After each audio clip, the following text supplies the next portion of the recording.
Vous savez, ces gens-là, ils sont dans des rêveries politiques.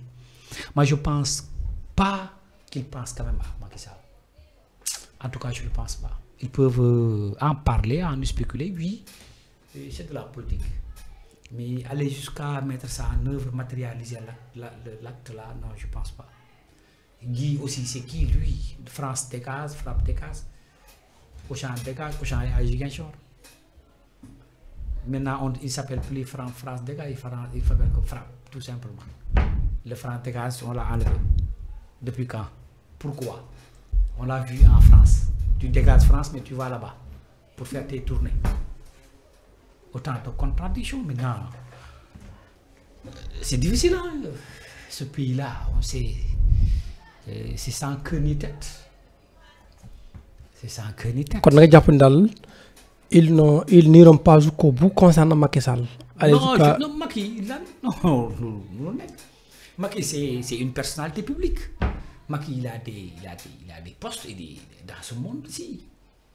Il a intégré la fondation Mo Ibrahim. Le président du Centre mondial d'adaptation climatique.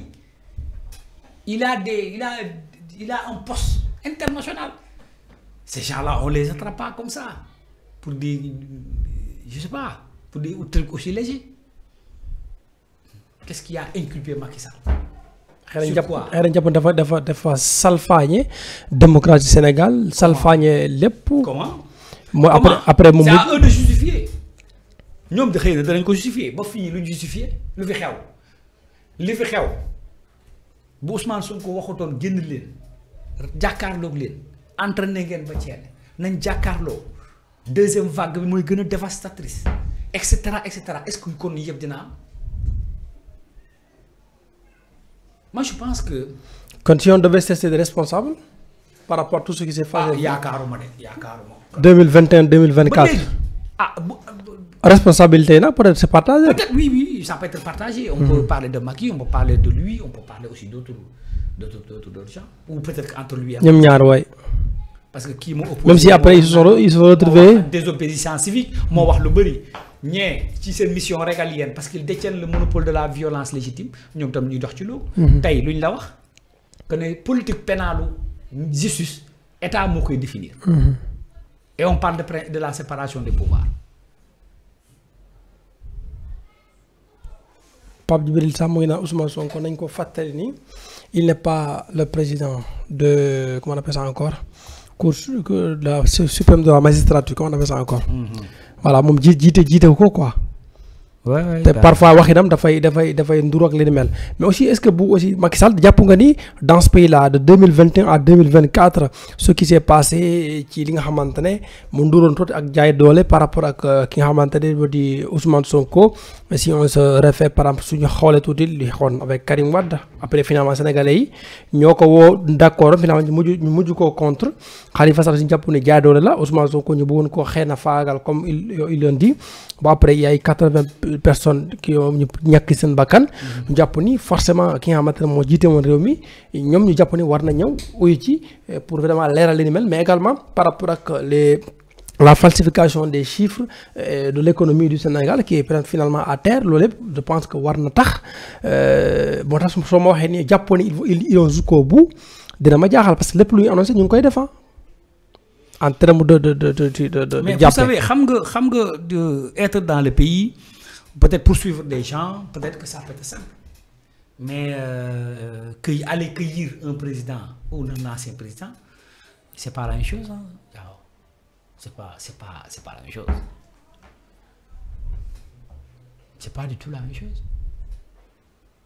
Surtout man en fait pour moo tax bëgg nga taxaw surtout parallèlement yaa ngi doon wax démb ni boo par exemple si tu te mets le FMI à dos parce que le monde une partie du monde après wala bokk le reste du monde da lay xaw a mere si par exemple notre pays Ousmane Sonko est en train de mettre le FMI hors de chez nous parallèlement du am juboo ak li nga xamante ne moo di le reste du monde fi nga xamante ne fa la Macky Sall nekk donc bëgg ko yir aussi ça pourrait créer des complications hein. Non, je pense que ils peuvent aller jusqu'au bout mais je ne le pense pas en réalité hein. Ils n'oseront pas. En tout cas, ils peuvent émettre les idées ou la demande ou un truc pareil. mais comme le Premier ministre ne peut pas se déplacer hors de l'Afrique attendons de voir. hors de l'Afrique. ah Premier ministre daal génn Afrique.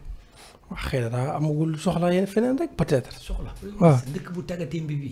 ñëpp yaakaar Ousmane Sonko mu sell bi. waaw.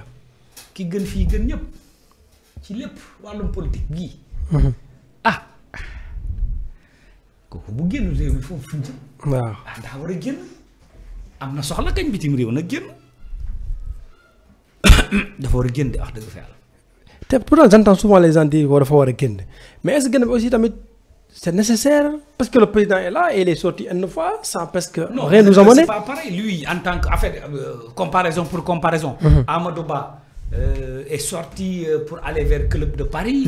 Mobiliser des milliards qui était une réussite à l'époque. ñoom ñu koy xaxar naan dem lépp du ci am ndam mais pour nga lépp foog nga crédible. tey ñoom lépp la ñuy ndamoo. ah eurobond bi. waaw emprunt obligataire bi. ak yeneen ak yeneen. loolu du lépp. c'est contradictoire. c'est contradictoire nga jàpp daal. waaw loolu de laa gëm. ok recrutement de 1000 jeunes au service du monde rural la grande annonce du premier ministre Ousmane Sonko également 1000 jeunes. pour faire quoi dans le monde rural. Le premier ministre Ousmane Sonko a présidé ce mardi un conseil interministériel consacré à la campagne de production agricole 2025-2026. Il réunit parmi pour dresser le bilan de la précédente saison et de tracer les grandes orientations de la prochaine, mais surtout l'annonce du recrutement de 1000 jeunes volontaires ruraux qui a retenu l'attention. Ces jeunes issus des communes rurales seront mobilisés dans le cadre d'un dispositif innovant d'animation rurale et de suivi participatif, a indiqué le chef du gouvernement. Animer quoi? Suivre quoi? Voilà. Participer sur quoi? Voilà. Ma continuer article bi mu ne placé sous l'encadrement technique de l'ANCAR en collaboration avec la direction générale du service civique national et du volontariat. Ils auront pour mission d'appuyer l'enrôlement digital des producteurs, de participer à la réception et à la cession des intrants subventionnés et de vulgariser les bonnes pratiques agricoles.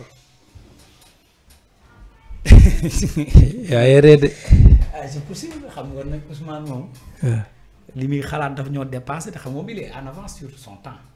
Ousmane Sonko nañu xaar rek ba xam loolu de dama ciy gisut wax dëgg fa yàlla njëriñ gu bari moom mais xëy na moom gis na xëy na.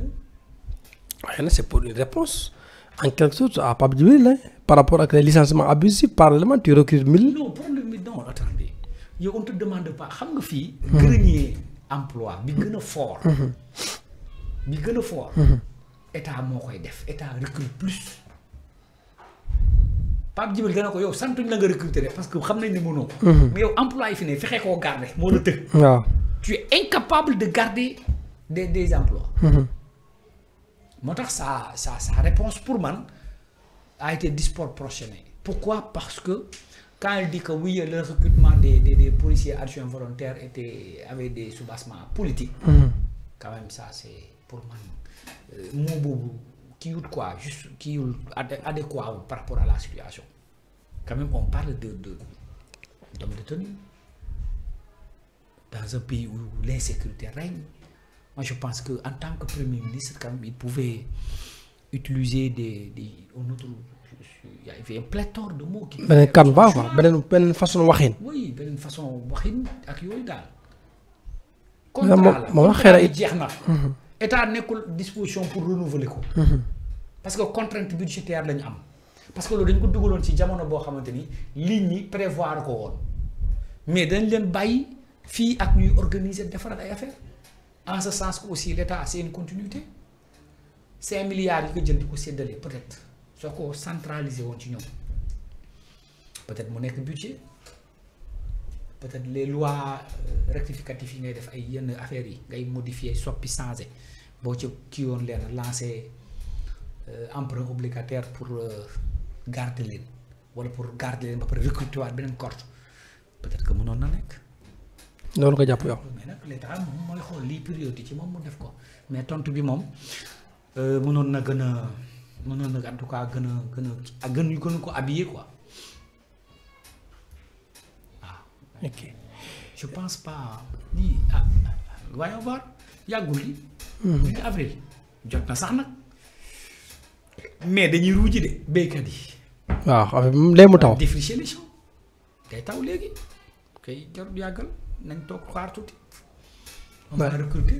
peut-être parce que xëy na xam naa ñu ngi si logique souveraineté alimentaire ah. ba pare le recrutement il y a le service civique national des gens déjà formés dressés en la matière qui sont là qui depuis 1 an n'ont pas reçu leur salaire te Ousmane moo ko rattaché woon primature am déet. loolu la. kon daal jàpp nga ni daal ci démarche bi du noonu daal.